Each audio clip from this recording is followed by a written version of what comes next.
భారత మాజీ army chief general MM Naravane ఆయన రాసిన ఒకే ఒక పుస్తకం 4 స్టార్స్ ఆఫ్ డెస్టినీ ఇప్పుడు దేశవ్యాప్తంగా ఒక పెద్ద తుఫాను రేపింది. అసలు ఏముంది ఆ పుస్తకంలో, ఏంటా వివాదం? పదండి ఈ కథ వెనుక ఉన్న అసలు విషయాలేంటో లోతుగా చూద్దాం. సరిగ్గా ఇదే ఈ పుస్తకం చుట్టూ నడుస్తున్న చర్చ. కొంతమంది ఏమంటున్నారంటే జనరల్ నరవణే దేశరహస్యాల్ని బయటపెట్టేశారు, ఇది క్షమించరాని నేరం అంటున్నారు. మరికొంతమందేమో ఆయన అత్యంత గౌరవనీయమైన అధికారి అని, దేశం కోసం ఎంతో చేశారని గట్టిగా వాదిస్తున్నారు. ఇంతకీ ఒకే వ్యక్తి గురించి ఇంత భిన్నమైన వాదనలు ఎందుకొస్తున్నాయి? ఇప్పుడు జరుగుతున్న ఈ వాదోపవాదాల అర్థం కావాలంటే మనం కొంచెం టైం ట్రావెల్ చేయాలి, వెనక్కి వెళ్ళాలి. సరిగ్గా 2020 ఆగస్టు నెలకి అక్కడ జరిగిన ఒకే ఒక్క సంఘటనలోనే ఈ మొత్తం కథకి మూలాలు దాగి ఉన్నాయి. అక్కడనుంచే ఇదంతా మొదలైంది. సరే, ఇక ఆ నాటకీయ ఘట్టంలోకి అడుగుపెడదాం. దానిపేరే రెచిన్లా ప్రతిష్టంభన. గాల్వాన్ లోయలో అప్పటికే పరిస్థితి వేడిగా ఉంది. అలాంటి టైంలో మంచు దుప్పటి కప్పుకున్న ఆ హిమాలయాల మధ్య ప్రపంచంలోనే 2 అతిపెద్ద సైన్యాలు ముఖాముఖి ఢీకోనేందుకు సిద్ధంగా నిలబడ్డాయి. అది 2020 సంవత్సరం. గుర్తుండే ఉంటుంది కదా. ప్రపంచం మొత్తం కరోనా మహమ్మారితో అతలాకుతలమవుతోంది. అందరి దృష్టి ఆ మహమ్మారి మీదున్నప్పుడు ఎవ్వరూ ఊహించని విధంగా హిమాలయాల్లోని ఎత్తైన శిఖరాల మీద ఒక నిశ్శబ్ద యుద్ధమేఘం నెమ్మదిగా కమ్ముకుంటోంది. ఈ మొత్తం కథకు కేంద్ర బిందువు రెచిన్లా. ఇది ఏదో మామూలు కొండదారి కాదు, వివాదాస్పద సరిహద్దు ప్రాంతంలో ఇది ఒక వ్యూహాత్మకమైన ప్రదేశం. చెప్పాలంటే ఎవరైతే దీన్ని తమ ఆధీనంలోకి తీసుకుంటారో వాళ్లకే ఆ ప్రాంతం మీద పూర్తి కంట్రోలొస్తుంది. అంత ముఖ్యమన్నమాట. అసలు సమస్య ఇక్కడే స్టార్టయింది. చైనా ట్యాంకులు ఇండియన్ ఆర్మీ గీసిన ఒక రెడ్ లైన్ వైపు మెల్లమెల్లగా కదలడం మొదలుపెట్టాయి. ఆ గీత ఒక రకంగా చెప్పానంటే ఒక లక్ష్మణరేఖ. దాన్ని దాటొద్దు, ఇదే మా చివరి హెచ్చరిక అని చెప్పే ఒక గీత అది. ఇక ప్రపంచం మొత్తం ఊపిరి బిగబట్టి చూస్తోంది. పరిస్థితి చూస్తుంటే ఇక యుద్ధం తప్పదేమో అనిపిస్తోంది. ఆ క్లిష్టమైన క్షణంలో భారతదేశం ముందున్న ఒకే ఒక్క పెద్ద ప్రశ్న, ఇప్పుడు ఏం చెయ్యాలి, ఎలా స్పందించాలి? సరే, ఇప్పుడు కథలో అత్యంత కీలకమైన భాగానికొచ్చాం. తెరవెనుక ఏం జరిగింది? ఢిల్లీలో ఆర్మీ హెడ్ క్వార్టర్స్లో ఆ క్షణాల్లో అసలు ఏం నడిచింది? ఆ నిర్ణయాలు ఎలా తీసుకున్నారు? ఆ రోజేం జరిగిందంటే స్టెప్ బై స్టెప్ చూద్దాం. ఫస్టు ఫీల్డ్లో ఉన్న కమాండర్ ఆర్మీ చీఫ్ నరవణేకి ఫోన్ చేశారు.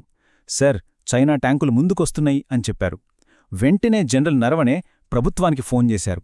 పరిస్థితి చెయ్యి దాటిపోతుంది, త్వరగా నిర్ణయం తీసుకోండి, లేదంటే మేమే రంగంలోకి దిగాల్సొస్తుంది అని చాలా స్పష్టంగా చెప్పారు. దానికి ప్రభుత్వం నుంచి వచ్చిన సమాధానం కథను మొత్తం మలుపు తిప్పింది. మీకు ఏది కరెక్ట్ అనిపిస్తే అది చెయ్యండి, పూర్తి స్వేచ్ఛ మీకే అన్నారు. ఆ ఒక్క మాటతో జనరల్స్ అంతా కలిసి తీసుకున్న నిర్ణయం, దాడి చేద్దాం. ఆ ఒక్క వాక్యం, మీకు ఏది సరైనది అనిపిస్తే అది చెయ్యండి, ఈ మాటలు చాలా బరువైనవి. అంటే రాజకీయ నాయకత్వం పూర్తి బాధ్యతను, పూర్తి స్వేచ్ఛను సైన్యం చేతిలో పెట్టింది. ఇది మామూలు విషయం కాదు. సైనిక చరిత్రలోనే ఇదొక చాలా అరుదైన క్షణం. సరే, పూర్తి స్వేచ్ఛ అయితే వచ్చింది. మరి ఇండియన్ ఆర్మీ ఏం చేసింది? వాళ్లు వేసిన ఎత్తుగడ చైనా కలలో కూడా ఊహించరిది. ఆ సాహసోపేతమైన అడుగు ఏంటో ఇప్పుడు చూద్దాం. ఆర్మీ చేసిన మొదటి పని ఇల్యూమినేషన్ ఫైర్. ఏంటిది అంటారా? సింపుల్గా చెప్పాలంటే ఆకాశంలోకి ఒక పెద్ద మంటల గోళాన్ని పేల్చడం. ఇది ప్రాణనష్టం కలిగించదు, కానీ ఇదొక గట్టి వార్నింగ్ అనమాట. ఇక ఆగు, ఇంకో అడుగు ముందుకేశావో మా వైపునుంచి అసలు దాడి మొదలవుతుంది అని చెప్పకనే చెప్పడం. ఈ చర్య ఎంత పెద్దదో అర్థం చేసుకోవాలంటే ఒక విషయం తెలియాలి. 1962 యుద్ధం తర్వాత, అంటే దాదాపు 60 ఏళ్లల్లో ఇండియన్ ఆర్మీ ఇలాంటి ఇల్యూమినేషన్ ఫైర్ను వాడటం ఇదే ఫస్ట్ టైం. దీన్ని బట్టే అర్థం చేసుకోవచ్చు పరిస్థితి ఎంత సీరియస్గా ఉందో. కాని అసలు సిసలైన ఎత్తుగడ ఇది కాదు. అది ఆ రాత్రి జరిగింది. ఒక్క రాత్రిలో చీకటి మాటున భారత సైన్యం ఒక అసాధారణమైన ఆపరేషన్ చేపట్టింది. తెల్లారేసరికి చైనా సైనికుల్ని షాక్కు గురిచేస్తూ సరిహద్దులో మోహరించిన భారత ట్యాంకుల సంఖ్య ఎంతో తెలుసా? 1 కాదు, 10 కాదు, ఏకంగా 100. పొద్దున్నే లేచి చూసేసరికి చైనా సైనికులకి కళ్ల ముందు సీన్ మొత్తం మారిపోయింది. వాళ్లకు ఎదురుగా ఉన్న కైలాష్ పర్వత శ్రేణుల మీద 100 భారత T-72 ట్యాంకులు తమ ఫిరంగుల్ని వాళ్లవైపు గురిపెట్టి నిలబడి ఉన్నాయి. అప్పటికి ఆ ఏరియాలో చైనా దగ్గరున్నవి కేవలం 10 ట్యాంకులు. ఒక్క దెబ్బతో గేమ్ మొత్తం రివర్స్. వ్యూహాత్మకంగా భారత్ పూర్తి పైచేయి సాధించింది. సరే, ఇప్పుడు బంతి చైనా కోర్టులో ఉంది. ఇంత పెద్ద సైన్యాన్ని చూశాక వాళ్ళు ఏం చేస్తారు? యుద్ధానికి దిగుతారా లేక వెనక్కి తగ్గుతారా? కానీ చైనా నుంచి వచ్చిన రెస్పాన్స్ మాత్రం ఎవ్వరూ ఊహించినది. చాలా చాలా వింతగా ఉంది. చైనాకి అర్థమైపోయింది ఆ టైంలో గొడవకు దిగితే భారీ నష్టం తప్పదని. దీంతో వాళ్లు పరిస్థితిని చల్లబర్చటానికి లౌడ్ స్పీకర్లలో హిందీ పాటలు ప్లే చేయడం మొదలుపెట్టారు. వింతగా అనిపించినా అక్కడ జరిగింది మాత్రం ఇదే. యుద్ధ ట్యాంకులకు బదులుగా బాలీవుడ్ పాటలు వినిపించాయి. ఆ తర్వాత సీన్ వేగంగా మారిపోయింది. చైనా వాళ్ల ట్యాంకుల్ని అక్కడే ఆపేసింది. 2 దేశాల సైనికాధికారుల మధ్య ఫ్లాగ్ మీటింగ్స్ జరిగాయి, చర్చలు జరిగాయి. చివరికి ఇరుపక్షాలు తామున్న చోటునుంచి వెనక్కి తగ్గడానికి ఒప్పుకున్నాయి. అలా ఒక పెద్ద యుద్ధం త్రుటిలో తప్పిపోయింది. సరే, అదంతా గతం. మళ్ళీ ఇప్పటి విషయానికొద్దాం.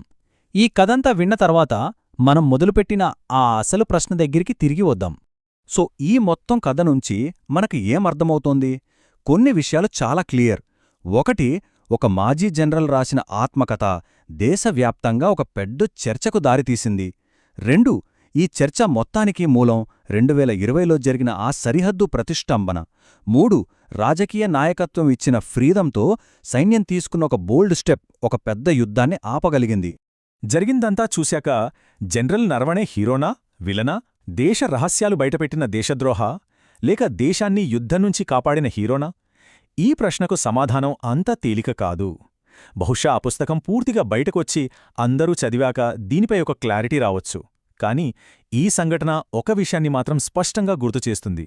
దేశ భద్రతకు సంబంధించిన నిర్ణయాలు తీసుకోవడం ఎంత కష్టమో, ఆ నిజాల్ని ఎప్పుడు బయటపెట్టాలనేది అంతకంటే సంక్లిష్టమైన విషయం. ఈ చర్చలో ఎవరు సరైనవారో, ఎవరు కాదో బహుశా కాలమే నిర్ణయించాలి.